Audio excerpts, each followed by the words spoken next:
When you have ADHD, you are genuinely playing a different game than everybody else.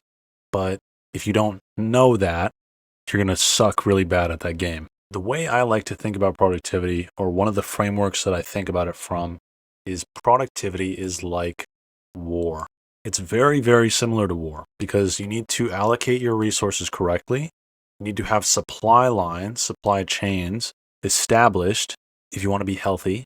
And guess what? There are threats, and what these threats do is they stress you out. Those are threats. So productivity is really a war about stress. Like you're trying to reduce stress, you're trying to keep stress from coming and attacking you. And on top of this, there's things to be gained, kind of like in war. It's like you can loot the enemy. So you're trying to keep away stress and you're trying to loot so you can get more return on everything that you're doing. And you don't always want to be at war because, well, if a nation is always at war, it's not really, I wouldn't consider that a healthy thing. Unless they're conquesting and they're getting a lot in return, then maybe that's different. I mean, war is bad, but we're thinking about productivity, and productivity itself isn't bad. Productivity is how you get what you want. I see that as a good thing. But here's the thing. When you have ADHD, you are just already primed for basically losing this war. Because in order to win this war, the two things you really need, the most important things, is focus and what some people would call discipline. I don't really like to call it discipline. I just think of it as strategy. There are certain actions that are the right actions to take. And if you want whatever is behind those actions badly enough, you'll take those actions and it won't actually require any discipline. I don't really like that word discipline, but generally doing things that other people would not normally do in the name of getting more out of life. So an example of this would be like cutting out shorts entirely. Like you just don't watch shorts anymore. That's not something that is normal in our society. It's normal to be watching shorts. But you want to lower the cost of things that take up your time and your attention. Guess what? When you have ADHD, you're going to be scattered. You're going to get off track. Like focus is, you have hyperfocus. It's true. That's in your back pocket. It's something that you can tap into and it works when it works. But when it doesn't work, or the moment something disrupts it, the moment you find some interesting rabbit hole to go down, or somebody interrupts you, then it's like you're scattered. You're far more scattered than a normal person. A normal person may be able to get away with watching shorts and still being productive. When you have ADHD, you go to watch the shorts and then go to be productive, and it's like you're reaching for your phone. It's like it just doesn't work. It doesn't work for neurotypicals either, but like you have it worse. You genuinely do have it worse. It's much harder for you to just lock in. And just locking in isn't really good advice for you. Because the harder you lock in, the more stressed you're going to be. The more stressed you become, the more scattered you're going to become, and the more frantic and the more urgent. And guess what? Your brain loves urgency. So you're just going to go in this loop of being urgent and frantic and doing 3 times, 4 times as much as everybody else and getting like half the return. It's not fun. It sucks. And I know this because I have it. And this is how it feels. To be a workaholic with ADHD, it's like, what the hell am I even doing? So the way that you win this war, the way that you don't be stressed out, the way that you be happy and more productive than other people, it's very similar to Dr. K's analogy of when you're gifted. It's like other people are given the blueprints for a house to build with their life. But when you're a gifted kid, you're given the blueprints for a mansion.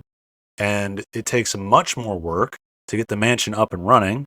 It's much more complex, and by the time other people are finishing their houses, you're just done laying the foundation for yours. And you're sitting here thinking, oh my gosh, I'm a failure. I can't believe it. And they're like, what's wrong with you? Why haven't you done it yet?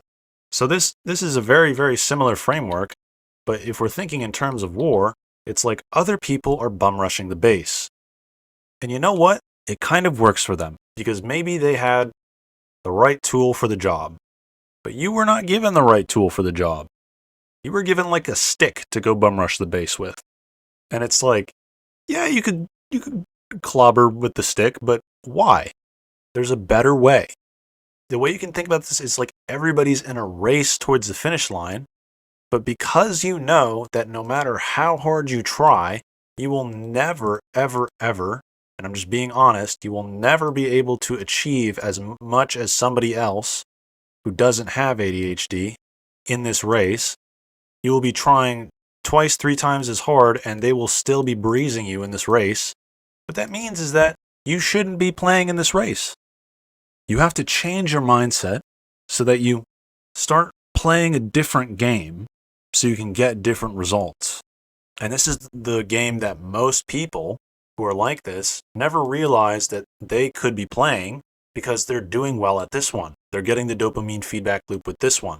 But the game you're playing is one where you have to forsake this race. Everybody's going for the gold and going for the finish line over here. Guess what? You can't do it. So what can you do instead? I've also used Drag Racer, but I really like Flight more. So I'm going to say you can stop running. You can run just enough to keep ahead of, like, I don't know, you could say like the wall of lava, which is like the stress of like being homeless or something. Run just far enough ahead of that and start building some sort of plane. And guess what? It's going to take you a long time to build this plane. And what this plane is what I call your blessed machine. Your blessed machine is a set of systems that manages you for you. Because when you have ADHD, you are bad at managing things, especially yourself. You are bad at managing yourself. So you need somebody else or something else to manage you for you. Because here's the thing about ADHD. When you have clear instructions, when you have a simple dopamine daisy chain to follow down, guess what? This is so much more powerful than just trying to brute force get the work done. So I've said Drag Racer, I've said plane, but really like tying it back into war, the way I see it is when you have ADHD, it's like everybody else is running with their swords. The only way you're going to win is if you spend time and build a 44 millimeter howitzer, or if you literally build a missile and then launch it towards the end goal. You want to build a system that basically creates the output for you at blistering speed. Because guess what? A system can be stronger than you. A government is a system. A company is a system. A factory is a system. Guess what? All of those things are hundreds of times more powerful than you. They get hundreds of times more resources just operating as intended, the same way your body is operating as intended. I used to actually work a factory job, and it was the craziest thing because I would literally watch millions and millions of dollars be produced magically from thin air, from extremely cheap chemicals in front of my eyes every single day. I would be standing there on the line, pressing this green button to make the machine do what it's supposed to do. That was basically my job, was like stand there and press a green button. I hated it.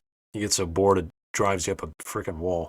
I had a reputation for like taking this metal stick and whacking things because I was so bored and understimulated. Side note. But I'd sit here and press this green button, watch these cans go by, watch them fill up in the machine, and then they'd go out and then they'd get boxed, and then they'd take the boxes and they'd put them on these pallets. Like we had a machine that stacked them into these like tall pallets, probably like 8 feet tall. Then somebody would come and pick up the pallet with the forklift and they'd line them all up in the warehouse, and they were just behind me so I could see them. We calculated the cost of like how much of these cans of product that we were making were, how many there were in each box, and then how many were on this pallet, and it's actually insane. I was literally watching like $2.5 million be like magically produced in front of my eyes every single day. And I was taking home not even 1% of that. Not even 0.5%. And so like this is how the world works. The people who build things get a higher return. That's just how it works. The people who make things do things for them are the people who grow in power. Other people or other things. Everything is systems. You're always trying to offload something to a system, whether it be automatic, whether it be something that manages your brain for you.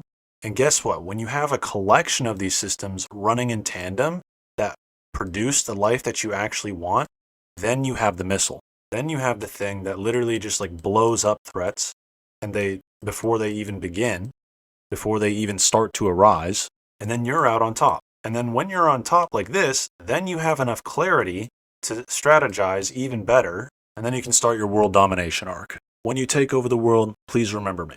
Don't blow me up. This video has gotten a little bit sidetracked, But to quickly just wrap it up, most people, especially when we have ADHD, we have this brain that's sort of built for mythomaxing.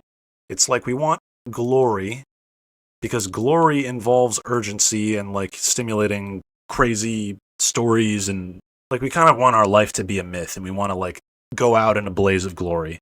The way I like to say it is we want to die in a war. But guess what? Dying in a war results in you literally dying. Like when you want to die in a war, that's what you get in return. So the goal is not to have this vainglorious blaze of productivity where you're working late into the night. In fact, you should forsake this route that everybody else is taking. You should literally just forsake it. You should say, you know what? I'm done. Screw your deadline. Screw your meeting. Screw everything. I'm not doing it. Screw cleaning every day. Screw cooking every day. Screw literally all this stuff. Screw all this overhead and all this management cost that the world just thrusts upon me and says, hey, everybody can do this, so you're doing it too. You can't. So simply opt out. Quit playing this game. Don't play the productivity game this way. It's not good for you. It's not going to work. You have to make up your mind that you're going to be chill as hell and you're just going to make your systems. And the first system that you make is the system for finding your flow. Because guess what? Every system still does need you to be productive.